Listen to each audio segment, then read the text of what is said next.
All set. অস্ট্রেলিয়ার বিপক্ষে বহু প্রত্যাশিত একটা সিরিজের প্রথম ম্যাচটা শুরু হতে যাচ্ছে। বাংলাদেশ অস্ট্রেলিয়ার বিপক্ষে প্রথম ম্যাচে ফেভারিট, আমার কাছে বাংলাদেশ ফেভারিট। আর এই ফেভারিট তকমাটা গায়ে নিয়ে বাংলাদেশ যখন মাঠে নামবে, আমি এর আগেও একটা আলোচনাতে বলেছিলাম, আবারও বলছি, এই মুহূর্তে ওয়ানডে স্কোয়াডের সবচেয়ে ইনফর্ম ব্যাটসম্যান তাওহিদ হৃদয়কে কিভাবে আপনারা ব্যবহার করবেন, এটার উপরে অনেকটাই নির্ভর করবে বাংলাদেশের এন্টায়ার ব্যাটিং লাইন আপ কেমন করে। বেশ কিছুদিন আগে বাংলাদেশের ড্রেসিং রুমে আলোচনা হয়েছিল, টপ অর্ডার থেকে 100 করতে হবে, সেঞ্চুরি করতে হবে। তাওহিদ হৃদয় সেই সেঞ্চুরির পসরা, রান করার পসরা, রানের ফোয়ারা ছুটিয়ে গেছেন ঢাকা প্রিমিয়ার ডিভিশন ক্রিকেট লিগে এবং স্পেসিফিক্যালি 4 নম্বর পজিশনে। এর আগের আলোচনাতে আমি বলেছিলাম, দয়া করে তাওহিদ হৃদয়কে এর আগের সিরিজের মতো ঠেলে ঠেলে নাম্বার 6-এ পাঠায়েন না, দলের জন্য ক্ষতি হবে। তাওহিদ হৃদয়কে টেনে ওপরে তুলেন না, দলের জন্য ক্ষতি হবে। নাম্বার 4 অথবা নাম্বার 5 লিটন তাওহিদ হৃদয় অদল বদল করে একজন 4 একজন 5-এ খেলতে পারে, কিন্তু এই দুজনকে 4-5 থেকে সরায়েন না।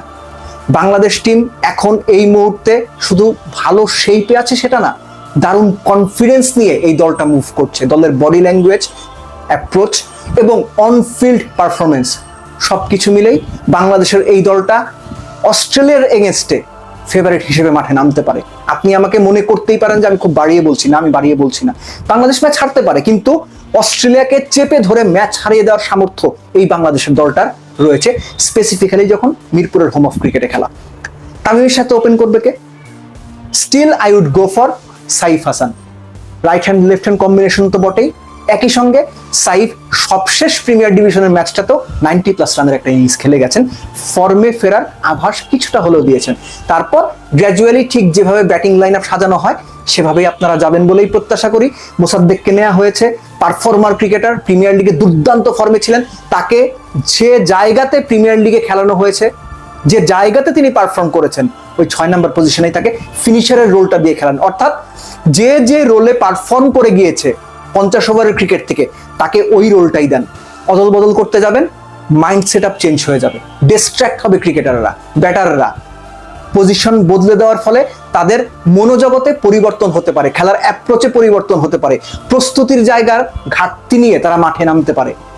এই কাজটা করা যাবে না।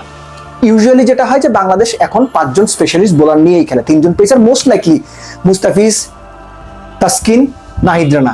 এরখানে অদল বদল করলে হয়তো শরীফুলকে ঢোকানো যেতে পারে, আমি ঠিক নিশ্চিত না কি করা হবে, কিন্তু 3 জন পেসার হয়তো খেলানো হবে।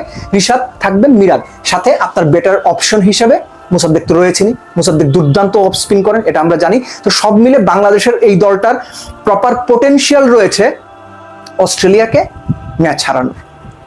তবে সেই ম্যাচটা সহজ যে হবে না এটা বোধহয় আমরা মনে করতেই পারি। এবং আরো একটা বিষয় ইম্পর্টেন্ট হয়ে ওঠে, সেটা হচ্ছে যে অস্ট্রেলিয়া বা যে কোনো বড় টিম ওপেনিং, ফিনিশিং কিংবা স্লগের সময়টা, পাওয়ার প্লে সময়টা কিভাবে ইউজ করে, কিভাবে পাওয়ার হিটিং করে, দ্রুত রান বের করে, এগুলো তো আমরা দেখে অভ্যস্ত। মিডল ওভার্সের যে বিষয়টা, এই মিডল ওভার্সে কিন্তু অস্ট্রেলিয়া খুব খুব ডিস্ট্রাকটিভ এবং ডেঞ্জারাস। বাংলাদেশকেও ওই রোলটা প্লে করতে হবে, এবং এই রোল প্লে করার জন্য তাওহিদ হৃদয়, লিটন, মোসাদ্দেক, এই 3 জনের চাইতে বেটার অপশন এই মুহূর্তে বাংলাদেশেই নাই।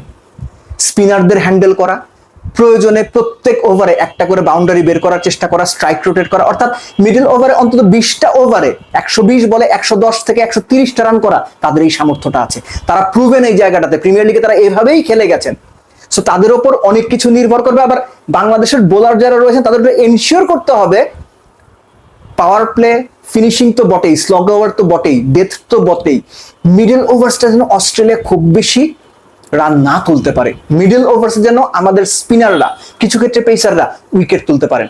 অস্ট্রেলিয়ার সঙ্গে ম্যাচ খেলতে গিয়ে স্ট্র্যাটেজিক্যালি যত কম ভুল করা যায়, ট্যাকটিক্যালি অস্ট্রেলিয়াকে যত রকম ভাবে প্যাচে ফেলা যায় কিংবা চাপে ফেলা যায়, এগুলো এনশিওর করতে হবে। So good luck Bangladesh. অস্ট্রেলিয়ার বিপক্ষে প্রথম ম্যাচটা জিতে আপনারা সিরিজ শুরু করবেন, সেটা মনে প্রাণে প্রত্যাশা করি, বিশ্বাস করি এবং আশা করি।